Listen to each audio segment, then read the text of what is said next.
Hello, welcome to Lessons of Vietnam by North Carolina Vietnam Veterans Incorporated. I am Bill Dixon, President of North Carolina Vietnam Veterans Incorporated, and we'll be joined by Bob Matthews, who is the educational and chairman of the Bridgeback Foundation, which is our educational wing of North Carolina Vietnam Veterans. Thank you for tuning in. Be sure to dial in on 919-518-9773 and be part of the show. Ask questions of our guest. We have a very special guest tonight, someone I've known for a great deal of time. This person was married to a Vietnam vet, 3 years when he went to Vietnam. In a lot of ways, she's as much a Vietnam vet as he is. My bride of almost 49 years, Joe Dixon, is our guest tonight, talking a little bit about how it was to be at home. Our subject to the show is the war at home and how it affected soldiers going in, how it affected families and so forth, and a lot of different things going on in the turbulent 60s and so forth. So come on to either Computers 2K Voice by Skype or to 919-518-9773 and participate. Give us your opinions and insight on what it was like in the 60s, or ask us questions about what was going on in the 60s.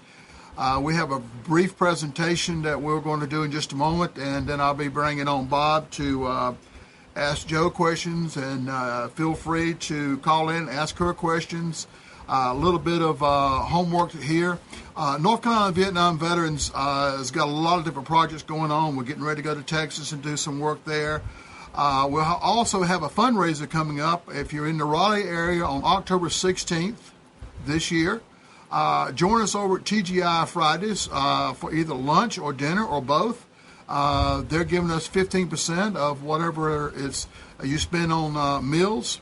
Come have lunch with us with all your friends that you work with, and come back that night with a spouse of your choice and your family, and have dinner with us and help us out. We're still in the process of raising money for the playground that we're going to be building in Vietnam coming up pretty soon. As I mentioned, we're going to be going to Texas to work with the Nicky Rowe High School there, doing a big thing there with the wall we have. We have a 1/8 version of the wall. We call it the mini wall. So we're going to be going there. So lots of things coming on. Then we get back, and Bob and I fly out to St. Louis to speak to the National Social Studies Convention out there. Next week, our show will be Teaching Vietnam in America. We have another special guest. 2 weeks. Okay, that's what I meant. It's not. It's kind of like I don't worry about what I say. It's what I meant to say. I learned that from my wife. In 2 weeks, we're going to be doing the show called Teaching Vietnam in America. We're going to have a very special guest coming in, one of our teachers that is one of our premier teachers teaching the course Lessons of Vietnam in Wake County Schools, who's also, his class works with us taking packets and so forth back to Vietnam, which we're talking about. Now what I'd like to do is kind of get started on our little series that Bob and I put together, get an idea of what it was like in the 60s, the age of discontent and changes and so forth. And Mr. Producer, if you'll start that show, we can kind of get going. And next one. Go ahead and do the next one. Okay. The 60s, a decade of turmoil and changes. By the way, that is Ann Margaret in the picture there in the middle. The next one is the average salary in the 60s was $4,643. The minimum wage, as you see there, was $1. I didn't even work for minimum wage at one time there. And most of you who lived in the 60s probably remember Andy Warhol and his pop art, his soup can pictures. It's kind of strange there. There were so many changes. There were books and literature changes. Vanity Dolls was probably a book about sex and everything else. It really was, it's the kind of thing that that they tell you in school don't read, so that you go out and read it. Of course, in Cold Blood by Truman Capote. Okay, The Feminine Mystique, Unsafe at Any Speed, which was by Ralph Nader, talking about the car that was unsafe at any speed. And along with all those things coming along, there was a lot of inventions and so forth. My favorite was the Etch-a-Sketch, the laser, halogen lamps, Valium for those of you who need it quite a bit, human space flight, the cassette players. Some of the others, you can tell what was going on in the 60s, silicone breast implants, the Wonder Bra, zip codes, whoever came up with that art to be shot, the computer mouse, touch-tone phones. The Ford Mustang was not exactly an invention, but it was. And even more inventions coming along with the smoke detector, aspartame. I think we've decided now that aspartame is not good for you. The handheld calculator, ATMs, that's another one that ought to be shot. That's just a few of the inventions of the 60s. And then, of course, the fashions. The bouffant haircuts. The men had crew cuts, and later the men had the plaid shirts, and women were required to wear knee-length dresses in public places. In fact, my wife was a freshman at Atlantic Christian College, which is now Barton College, and the girls there were only allowed to wear shorts on weekends, and at 6 o'clock at night they had to get out of their shorts and put on dresses. By the 60s, as things were starting to change a whole lot, the miniskirts and the hot pants were coming about. Go-go boots, if you remember Nancy Sinatra, and these books were made for walking and revealing legs, and bodies were revealing curves and so forth. The girls had either long hair or really long hair or short. And of course, everybody can remember the Nehru jackets and so forth that came out. I never had one of those. Haircuts became long. Beards and mustaches. Y'all remember how you used to have the mustache, get the wax and all that, and the turtleneck shirts and the polyester and so forth. And of course, the women wore those peasant skirts and granny dresses and those great big chunky shoes, which they're still wearing today. And of course, the culture and politics. The Supreme Court in 1962, I didn't realize that in 1962, decided that prayer in schools was unconstitutional. And as a lot of people say, we've been going downhill since then, especially when you realize that the crime rate went up 9 times over the rate in the 50s. And of course, the hippie movement came along with love and flower power and love and so forth, and drugs and all that. And then with all that going on, we still had the 60s with the strife and so forth. I remember very well the little incident when Fidel Castro took over Cuba, and then the CIA went into the Bay of Pigs, where we kind of backed out at the last minute. But the thing that really stands out to me and to a lot of other people who lived in the 60s was the missile crisis. I remember how upset a friend of ours was because her boyfriend was a Marine, and she just knew he was going to go off the war and die over the Soviet Union coming in and so forth. And of course, we went through a time there of assassinations with John F. Kennedy, Malcolm X, Martin Luther King, Robert Kennedy. It just was, you started to wonder what was going on. One of the things we were worried about, of course, was communism, and that's how we got into Vietnam. And we started out as a secret war. We didn't know that we had advisors there, and nobody really thought about this place called Vietnam other than we saw it on the news. And along with that, we had the civil rights movements. It started out as a very quiet thing. Greensboro was famous for the lunch sit-in. In fact, I think they have taken that lunch counter now and put it in the Smithsonian Institute and so forth. And as later, after the protests started getting more violent, the 1965 Watts riots came on. The Hispanics Americans tripled. And of course came along with Women's Lib. In 1963, there's a report came out. In 1964, the Voting Rights Act was amended to bring those in. Birth control pills came about. Abortion was declared illegal in a lot of states.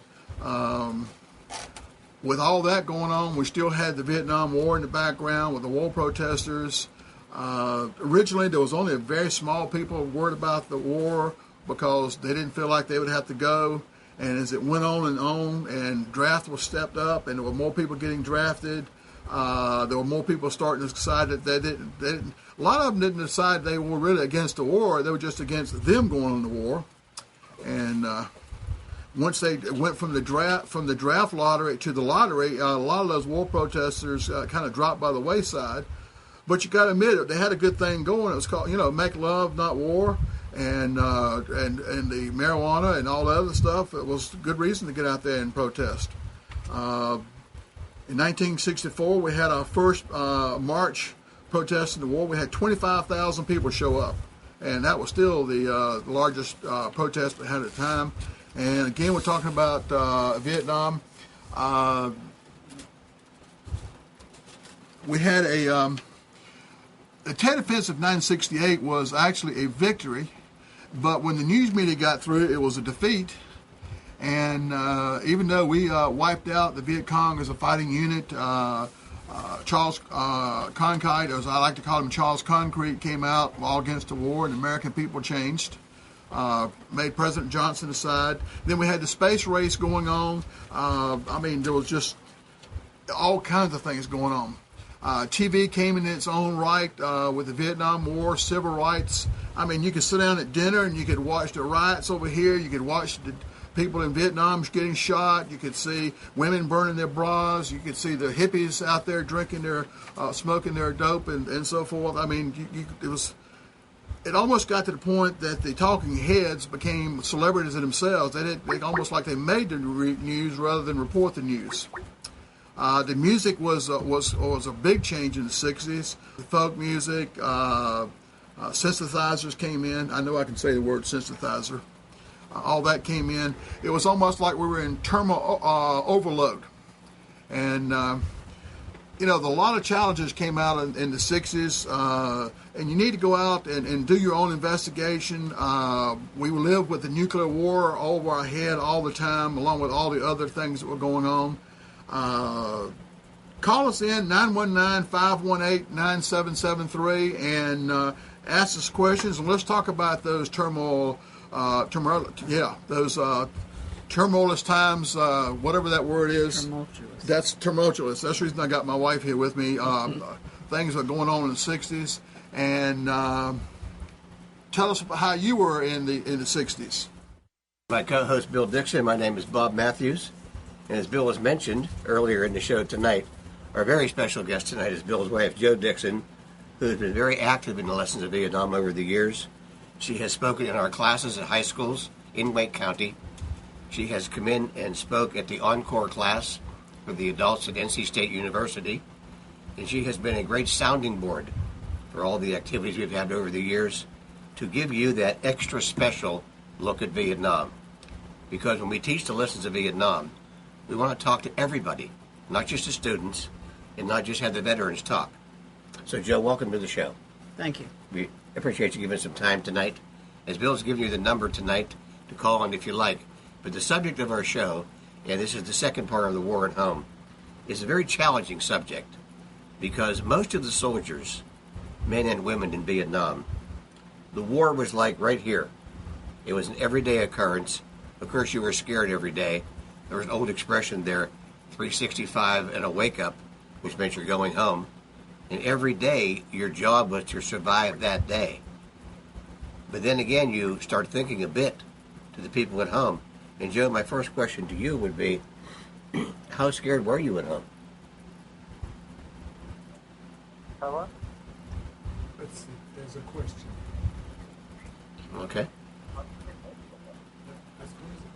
Yes, who is this, please? Hey, this is Cameron Sierra. Okay. I got a question for Jeff. Okay. Dixon. Okay. This is Cameron Sierra, Cameron. and I got a question for Jo Dixon. I'm here. Go ahead. Go ahead. I wanted to ask her before- how before- hard it was for her without her husband. Before you continue, you're going to need to turn the sound on the computer down or move away from the computer completely. I was going to ask her how hard it was for her without her husband during the war. Awful. Thank you, Cameron. Jo, what I was saying before about how scared were you, because what I was trying to get to was that most of the soldiers, it was right in front of them, to you and the people at home, it was in your imagination? I don't know how to answer that, actually. I was terrified every day, Every day. every minute. Now, I know, talking to Bill and working with Bill throughout the years, he has often said one of the reasons, in fact, the reason he got through Vietnam and came back in one piece was your letters and your packages from home, especially the Kool-Aid. That's a legendary story.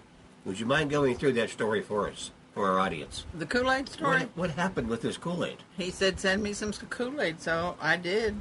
Every 2 weeks, I baked him a double batch of chocolate chip cookies and packed it up and took it to the post office. And this 1 week, he said he wanted Kool-Aid, so I threw a package in. He didn't say it had to have sugar in it.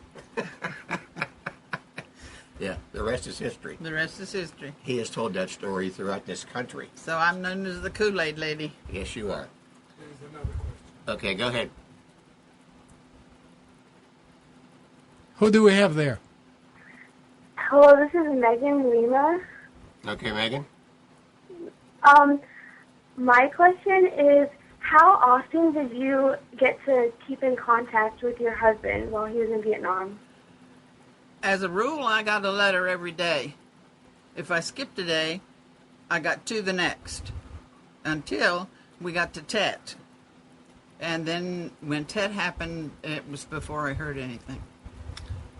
That was going to be my next comment, because one of the other wives asked me, Betsy Harsh, your good friend, asked me to ask you a question about when you were at R&R with Bill in Hawaii. Was it right before Tet or right after Tet? Before. He left me in Hawaii and landed in Saigon, and that's when Tet started. That's what Betsy wanted to know. I'm sure you were sitting on pins and needles. It was awful. Worse than awful. I even called. I was fortunate enough that I had a supervisor who had a son over there, so she knew what was going on. Very good. She knew how terrible it was. Well, Joe, one of the things I wanted to bring up tonight, and I'm sure most of our audience knows this, but no email, no Skype, no computers. The written letter, which is kind of a lost art, Yeah. in the care package, was a big, big deal. And Bill has mentioned, I have before, the war at home. I've often said the role of you, mothers, sisters, wives, of course, was so important that everybody sent mail for morale purposes. And when you saw that red bag come out of the chopper, and they had a little meeting on a raised wooden platform for mail call, the worst thing you could hear was not your name. I know. I mean, you wanted to hear Matthews every day, Dixon every day. And so, are you telling the audience you wrote a letter every day to Bill Dixon? Every day. That's amazing. I brought this up in one of the classes, I believe it was Cary High School the other day, about writing letters, and I got a strange look from the audience. What's the letter? Because I think I could safely say this, that most high school seniors today have never written or received a longhand personal letter. So that's one of the things Bill's mentioned in the intro tonight. What we're going to try to do in Vietnam is have our kids meet their kids via the personal written letter. Next question, please. Go ahead. Yes, this is Megan, and I have a question for Bob Matthews. Go ahead, Megan. What was the most interesting package you received from Vietnam? Wow. My wife sent me a care package once a month, and I received some wonderful packages. The most interesting one was each month my wife Betty would send me a sausage about the size of a cucumber, and by the time it got to Vietnam, through all the portholes and the mail calls and everything, it was a little bit molded, had like a white crust on it. So of course all the guys knew I was getting it, so when it came they surrounded me like I was popular. I believe me, I was never popular. So I took out my bayonet and I cleaned it like you do a cucumber in the sink and sliced it on the spot. Everybody ate it there because we had no refrigeration. So I received cookies, hard candy, Spam, if you know what Spam is, and the sausage. And so I'm giving out the sausage, and I saved one nice chunk for me. I put it in my shoebox that Betty sent me, And our barracks then were called hooches. So I put mine in the hooch, right above my bunk. And so what I did is I was waiting for a little bite when I went to bed that night. And so nice and quiet. The jungle was very quiet at night, very dark. I reached up in the box to get a bite of my sausage, and I put my hand on a warm, furry butt. It was a rat. I jumped out of that bunk like you wouldn't believe, hit my head on the bunk, still have a scar below my hairline here. 2 guys got up, locked and loaded, and blew that rat in half. That's my package, and that's my rat story, and I'm sticking to it. Well, Joe Harsh, your good friend, had a question he wanted me to ask you tonight, too. And he wanted me to ask you this, hoping it wouldn't hurt your feelings, or maybe you would shed some light on this. But your husband, Bill Dixon, was gone for a full... And when he came home, what change did you notice in Bill as a man and as your husband? The volatility had changed.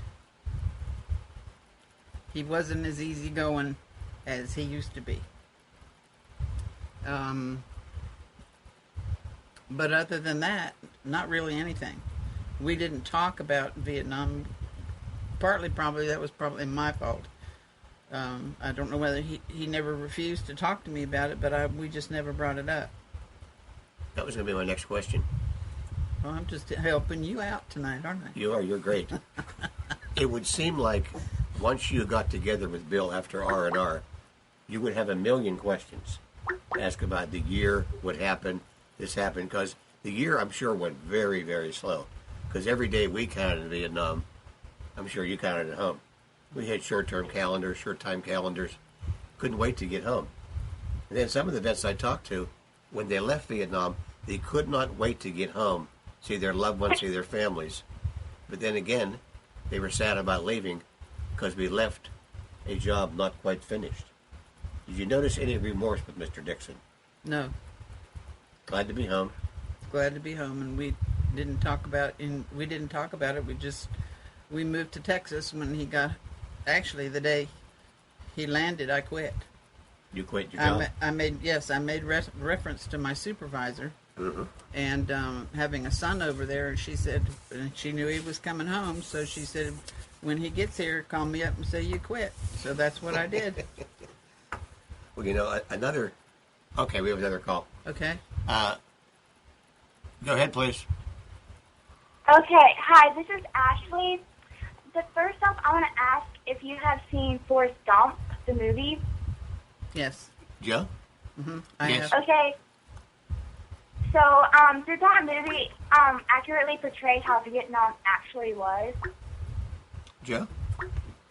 I think she wants to know if any parts of Forrest Gump were real from what you know about Vietnam, what Bill's told you. How much of it you think was true? Nothing. No. I didn't see Vietnam in Forrest Gump. I mean, I didn't picture that as being, except for the riots and things. I didn't relate those together. Now, the movie that did bother me a lot was Green Beret with John Wayne. I can partially answer that question because I think with the Forrest Gump movie, it showed the lighter side of Vietnam. Like a jumbo shrimp soup, shrimp salad, shrimp stew. Everybody was laughing and laughing and laughing. And all of a sudden, Lieutenant Dan came out, and Forrest Gump was there with Tom Hanks, of course, and everything was there with tongue-in-cheek. I don't think a whole lot of it, other than the firefight, where Forrest Gump saved Lieutenant Dan, was very true about Vietnam.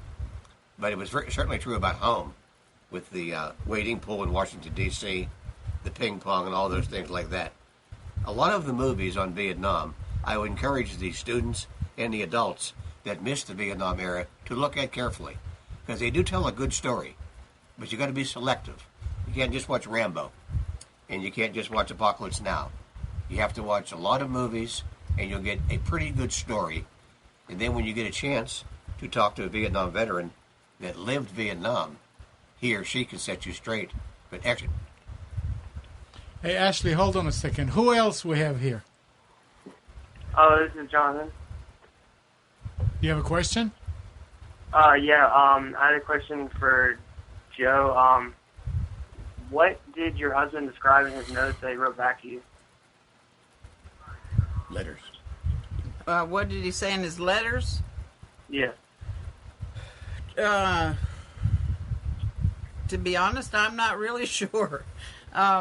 We just it was just sort of like having a conversation with somebody that wasn't there. Did he like describe? I beg your pardon?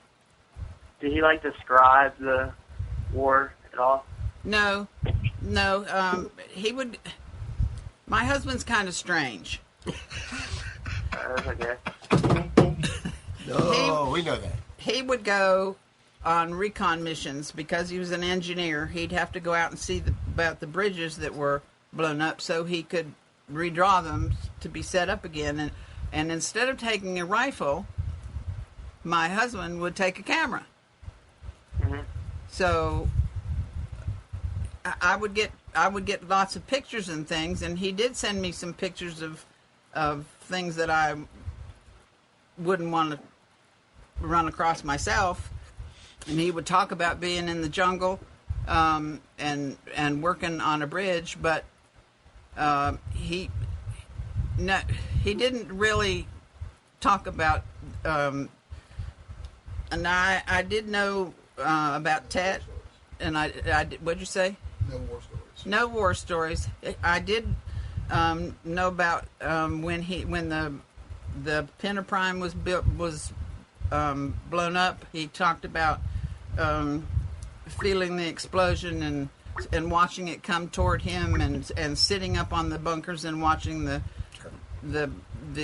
missiles or whatever they used go off at night. But no, he didn't talk much about anything. I think I'd like to mention a little bit too about letters home on this also. Very, very good question. I think a lot of people think that people wrote home and told war stories, and that probably was the worst thing you could do. You were told to write letters home that were convincing and uplifting. Everything's fine, and you knew reading between the lines it wasn't. But you would not want to write home to your mom or to your wife or to your sister and tell them, I'm going to die tomorrow, he's really bad here, this is terrible, because they have enough trouble dealing with you being away. So you wanted to be a morale booster to them as much as they were to you when they wrote their letters to Vietnam. But good question. Excellent question. All right, thank you. All right, who else just called in? Hi, this is Leasia Papa, and I have a question for Joe. Okay. And I wanted to know, what did you do to pass the time while your husband was at Vietnam? Well, I had a permanent job over at NC State University, and I would spend a lot of time working late on purpose, so that when it was time to, of course I went home before dark, but when it was time to go home, then it was time to eat and clean up and go to bed. So I spent a lot of time at work doing work to keep me from thinking about where Bill was. And I moved back home, so I helped with the duties at my parents' house, and I have a younger sister, so I helped a lot with that and picking her up and taking her to where she needed to go. I would go to the movies by myself. In fact, I actually enjoy going to the movies by myself, because if you find something that you want to laugh at or cry about or scream, there's nobody there to make any comments. So that was a recreation to me. But I would stay at work, and a lot of times. Okay. You know, as you talk about what people did to pass the time away, a lot of people made fast friends, but then again, you had to be careful, because same in Vietnam as same with the people that stay home. The war at home was tough. You were told in Vietnam, don't make a lot of friends because you might lose them. At home, you had to be very careful because people were against Vietnam. They might have been against what your husband or brother was doing, or your father, and you had to be very careful. But a lot of women and brothers and sisters would talk about Vietnam. And then when we got home, as Bill mentioned in the opening of the show tonight, So much went on in 1968. We thought the world was going to blow up. We came back to a full overload. Personally speaking, it was the first year I taught school. And all the things Bill talked about and read to you tonight was on the table. And I was faced with a dilemma about if people really wanted to hear about Vietnam or they wanted me to shut up. And I found out that most of the time they wanted me to shut up. So the war at home was my next question for Joe. Joe, would you say the general people at home were well informed on Vietnam, or were they kind of ignorant about it? I would go on the ignorant side. Do you think they didn't care about it, or was there enough coverage and so forth? They didn't want to talk about it because it might bring it closer to home. That's usually an approach. We found going home and talking about the war, some of our schools, the adult population is not nearly as informed as the students. Mm-hmm. I think that's because they don't want to be informed. No. I mean, if you want to find something out, you will look for it. Now, one of the questions was called into me today, because I told several people you were going to be on the show tonight. Thank you. And they, you're welcome. You're a very popular young woman. But the question was, R&R in Hawaii was a very special thing that happened during the 60s. Now, I know you met Bill in Hawaii. The question was this. It's a tough one now. It's like a six-pack of questions from Pittsburgh, Pennsylvania. Because, as you know, you have some Pennsylvania roots. I certainly do. In Newcastle. And I'm not wearing this gold T-shirt by accident. We know the Pirates are in the playoffs. So my question is this. During R&R, talking with Bill and so forth, when it came to an end, that 6th and 7th night, did you ever discuss him not going back to Vietnam? No. It was his duty. Never came up? Never came up. Did you ever think about it? No. Because I never ever said don't go back. I never said don't go. Because I had the occasion to be on the plane, as you well know. I also had R&R in Hawaii, where a man on the plane told me that he was going to Hawaii on paper. But really, he had a locker in Honolulu with a change of clothes and an envelope of money. He was an officer in the service with 4 children in Texas. His wife couldn't afford to fly to Hawaii. He couldn't afford not to see his children. So somebody stashed him a locker in Hawaii. He said, I'll see you on the way back. And he said, I will be going back. But some men didn't go back. From Hawaii, they went elsewhere.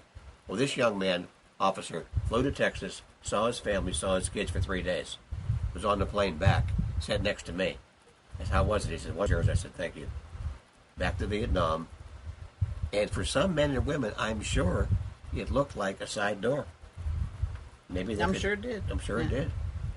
But it was something that he had to do, and that I had to stand behind him and let him do. Sure. Of course, I've never let him do anything. Yes, you have.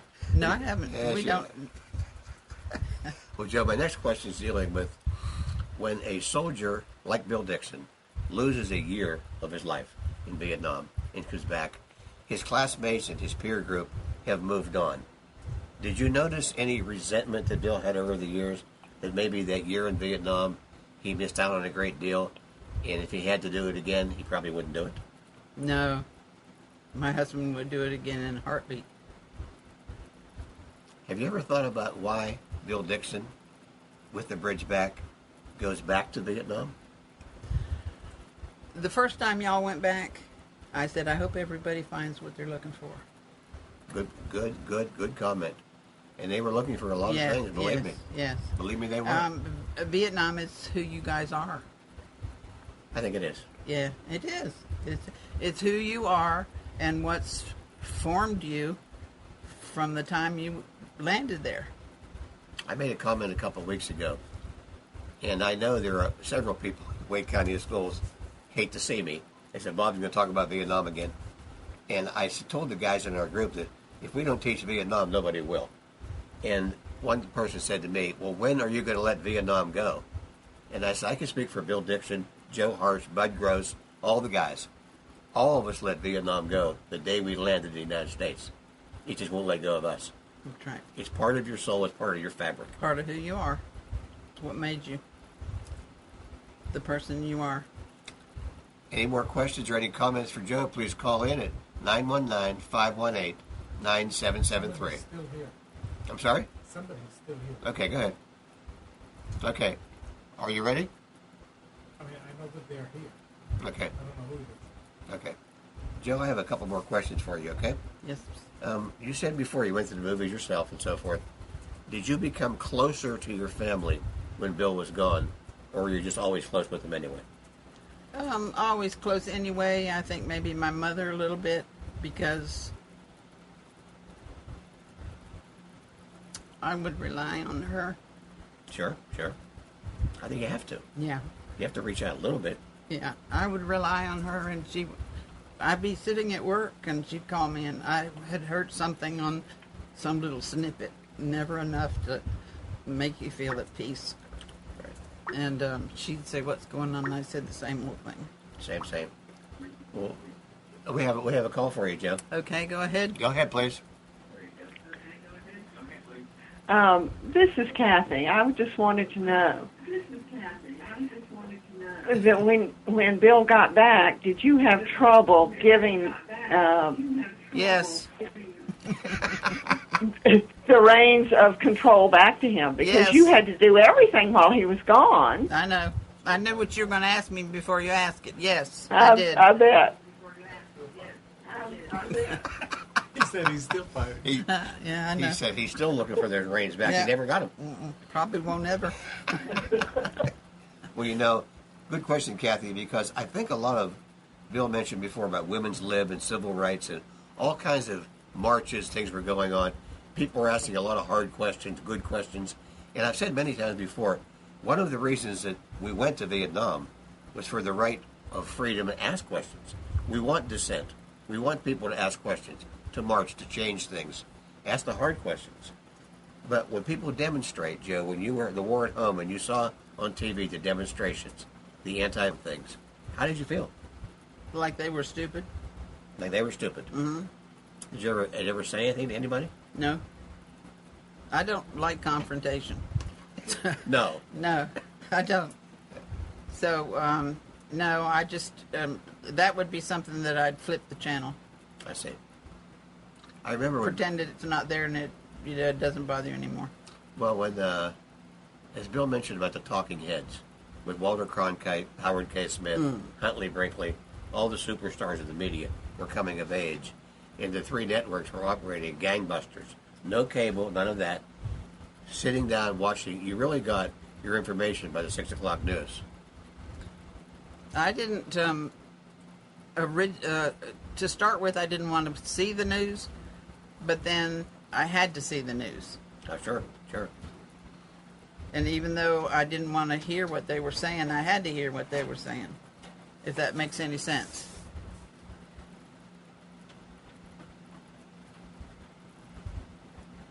I don't know what you're As asking. far as Joe, as Kathy was like this, How was it? Kathy, are you still there? She's gone. She's gone. But you can ask her. She's probably listening. yeah, well, a lot of the wives had to take control. They had to pay the Had to. bills, keep the house going, and a lot of the men in Vietnam, of course, were not single. Some had families at home, and they couldn't do what they needed to do. And they came back. They might have walked into a different woman than they left, and the woman they left might have met a different man at the airport that left her. So between you and Bill, how did you come to a happy medium of this control of the family, or did you?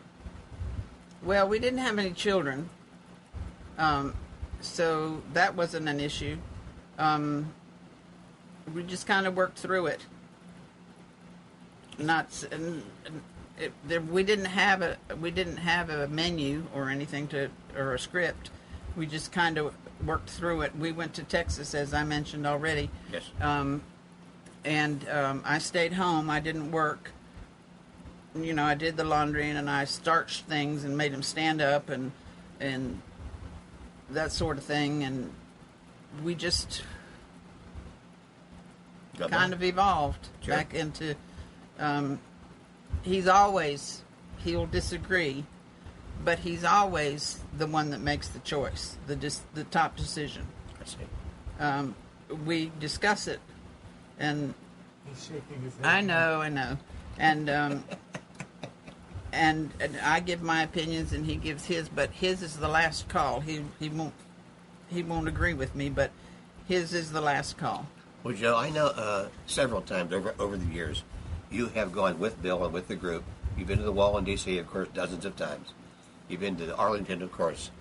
Now, when you go to the wall in D.C. and you see the vets approach the wall and so forth, what does the wall in D.C. mean to you? I've never had that question before. It's reverence Good word. and history and pride and all that rolled into one. I had the pleasure about 2 months ago to go with my wife Betty and my grandchildren Libby, Tori, and Cooper to the wall. And I have been talking about Vietnam for years to them, and I wanted them to go and see this thing called the wall and to just stand back from it and take it in. The impact of it, the reverence, as you said. Walk up to it and touch it. And I've told people many, many times that there's 58,365 names on that wall. And almost every Vietnam veteran knows some of them personally. You see people walk up to the wall and touch it. You see them walk up to the wall, plant a kiss on the wall. You see them walk up to the wall, put a note in a crack. You see them rubbing the wall and being nervous. It means so much to the veterans. And that's why I wanted to ask you the question. I'm sure it means as much to the families. Mm-hmm. It's a tribute to dedication, Yeah. to heroism, into something that might have been. Because Bill and I, and many of our friends, and you included, of course, have had the pleasure of a nice long life together, and they didn't. I know. And being thankful. Yes. And one of the things about the lessons of Vietnam, and I think when Maya Lin made the monument to Vietnam, was widely criticized, and many people were against it. But she said in her prophetic way, give it time. The wall is not for today, it's for next year, it's for next year, it's for next year. It's for future generations. For students to come to the wall, it's to heal a nation of a wound that will not close. Now, Joe, I don't know if that wound will ever close. Not for me, it won't. No. We have a question. Go ahead, please. Yeah, I have a question for Joe. What was it like when your husband first came home? Well, to start with, when he got off the plane, he didn't pick me up and swirl me around like I had anticipated and wanting him to. He was very tired because of the flight, and he just walked over and gave me a hug. All right. Thank you. Sure. Thank you. You know, as we talked before about how times have changed, really they haven't changed. Because, you know, even though today we have this world of technology, all these devices and so forth, emotions are still emotions. I mean, you missed a year of your husband. The war at home was terrible. It was wonderful. When men came home from Vietnam, some were as happy as could be, some were sad. And I explained this to a class one day, and I want to get your opinion on this. A lot of the men that came back from Vietnam were so glad to be home, and a couple years later, as they started their adult life after Vietnam, they looked back on what they did, and they felt that we left too early, and we didn't honor our commitment to the South Vietnamese. How do you feel on that? Same. You feel the same way? We just walked away. What more could we have done, Joe? Hang in there until you got the job done. We now... But I don't think you could have done that because the powers that be wouldn't let you. Well, that's very true. As the Cooper Church Amendment was passed and the funding was stopped, we had to come home. Yeah. And you mentioned the first bridge-back trip to Vietnam. We're flying over the Pacific one night. One of the guys on the plane came up to me in Sudan, and he says, I've often wanted to tell you this, why I'm going back to Vietnam. I have no wounds to heal. I have no ghosts to bury. I owe the South Vietnamese a debt of thanks. They fought heroically next to me. They fought for freedom. We will one day defeat communism. It may be economically. It may be with students, like you're talking in schools. It may be by teaching Vietnam. People ask better questions. They won't be afraid to ask the hard questions. But he felt some remorse. And going back to him was a debt of gratitude. Because he told me that a couple of Vietnamese saved his life. He went back to pay his respects. Yeah. I think a lot of men and women feel that way. And a lot of vets are going back to Vietnam. Your husband's been back 3 or 4 times. Yes. Any problem with that? No. Just so long as he doesn't insist I go with him. Oh, that was my next one. Well, I beat you to it. That was part of my 6-pack of questions was Joe Dixon. When are you going to Vietnam with your husband? I'm not. You answered that kind of quickly, didn't Yes, that's you? You're I'm not going back. Mm-mm. What if he invited you back? Yeah, he has invited me back, but I'm not going. Vietnam took enough from me. Excellent answer, Joe. Excellent answer. You know, as we go through the war at home, there's a couple of things we haven't touched on yet. Yeah, we haven't touched on the kids, the different students and so forth in Vietnam. When they saw it was kind of the in thing to protest, they marched up and down the streets, threw things at the soldiers and coming back like this. And you're watching this on the news. Young people doing this, like mindless young people, just doing things to get along. What did you think of that? I mean, we want people to protest and argue for a better way of life. But what did you think of the stuff at the airports and on the streets? Happened in Raleigh right here. Yes, it did. Yeah. Everybody's entitled to their own opinion. True. Very true. I didn't agree with any of it. I thought they were cowardly, but they're entitled to their opinion. That's what we're fighting for. Yes, we are. There was another comment that people wanted me to ask you about, and this was the young men that were drafted, like Bill was and I was, that did serve their country, and the other men and women that were getting married, young like you, just getting your marriage started, decided to go to Canada. They weren't, I wouldn't call them deserters, we called them draft evaders. If you would meet one, or maybe you have met one before, if you were in a conversation like we're having now, and a man or woman mentioned to you that they skipped the country on Vietnam and went to Canada, how would you approach that?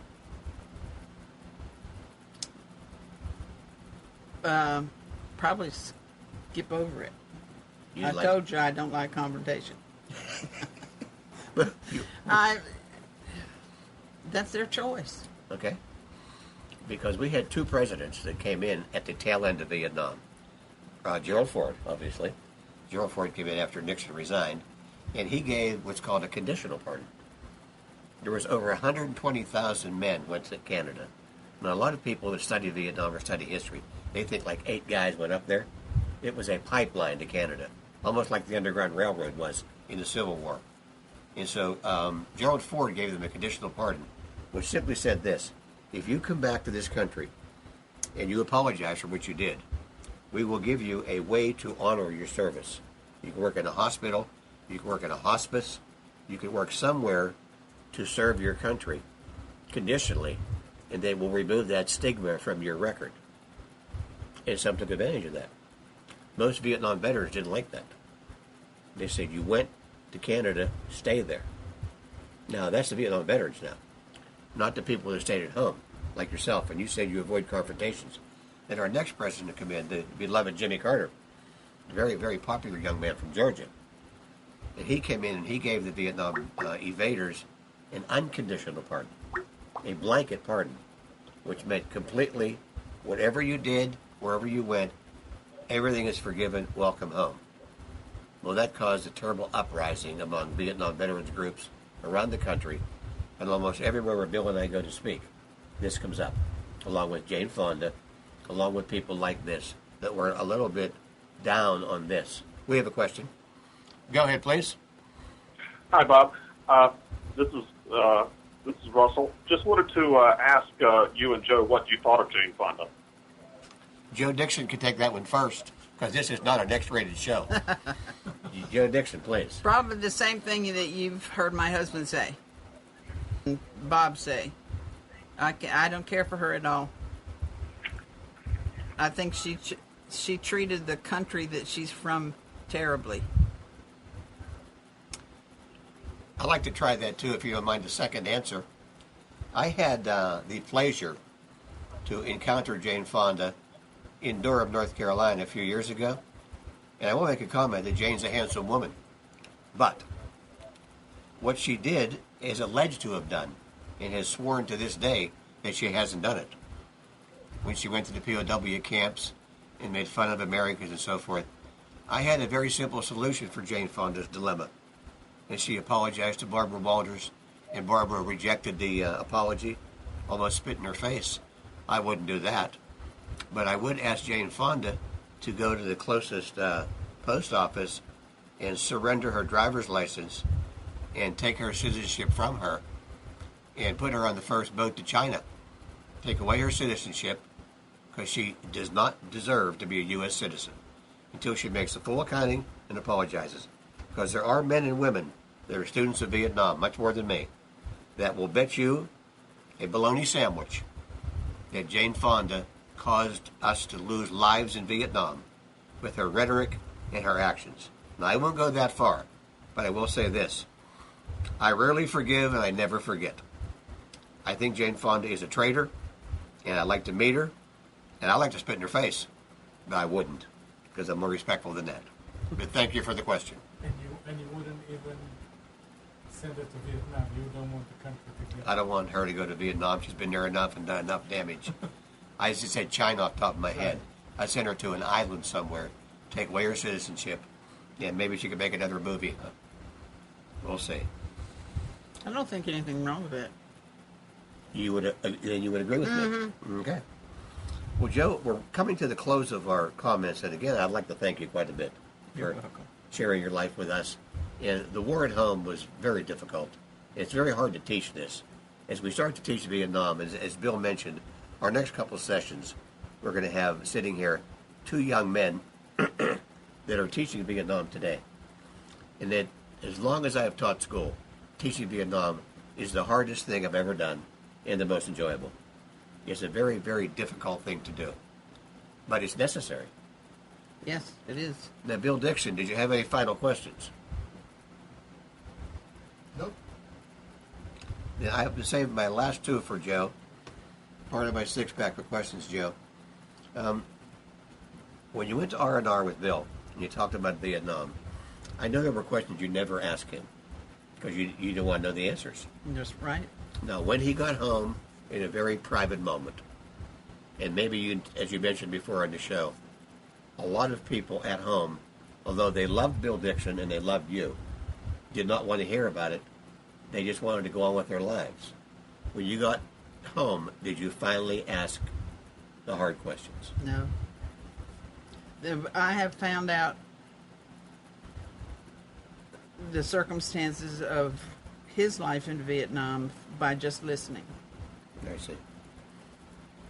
I know a lot of the guys that go around the country with us and speak, they're a little afraid to say any question we will handle. They're afraid of 3 questions that students or faculty, and we do talk to a lot of teachers, they're afraid of 3 questions. And we've talked about this at length. They're afraid of the questions that will make them feel maybe inadequate, or maybe too macho, or maybe embarrassed. And so what I tell the students is, ask any question you want. To me, to my colleagues that are with me, but reach the right to not answer it. Like one student stood up in Alamance County, and he asked one of our members, how many Vietnamese did you kill? And Joe, there was 350 kids in that audience. You could have heard a pin drop. The young man looked at me, and I gave him the sign I always give him like this. Don't answer it. Like the cut sign, cut. And that meant save your question for after the audience. Because if a man did take lives in Vietnam, directly or indirectly, that's his business. And the second question a lot of them are very, very afraid to ask is, did you do drugs in Vietnam? And one of the myths of Vietnam was that everybody that went to Vietnam smoked pot, did heroin. They all saw The Deer Hunter. They played Russian roulette and all that in Vietnam. And you have to correct some myths as you go. So those two questions were very fearful. And the last question was, did you engage in any form of sexual activity with the Vietnamese? Any form of prostitution? So when I talked to the classes, I said, you may ask all three of those questions, but there's no guaranteed answers. That's private. And that's why we tried in a few years to have a linkage program put in, where it'd be one-on-one at dinner or at lunch with a student, like some of the students that called in tonight. Ask personal questions, one-on-one, like a private conversation. Works out much better that way. Well, Joe, Bill mentioned something earlier in the show, and I want to thank you again. And most of us consider you and all the wives that waited at home as true Vietnam veterans. I know. I keep telling everybody he's a vet, and they give him. I mean, he gets to go to the VA, but they won't let me, and I'm just as much a vet as he is. Yes, you are. You are a veteran. Now, Joe, any comments you'd like to make as we wind up the show tonight about the war at home? None in particular, except I know that the wives that are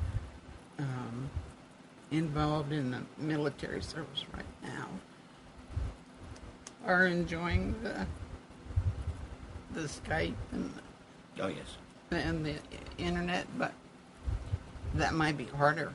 It might be. A front row seat sometimes is not a good seat.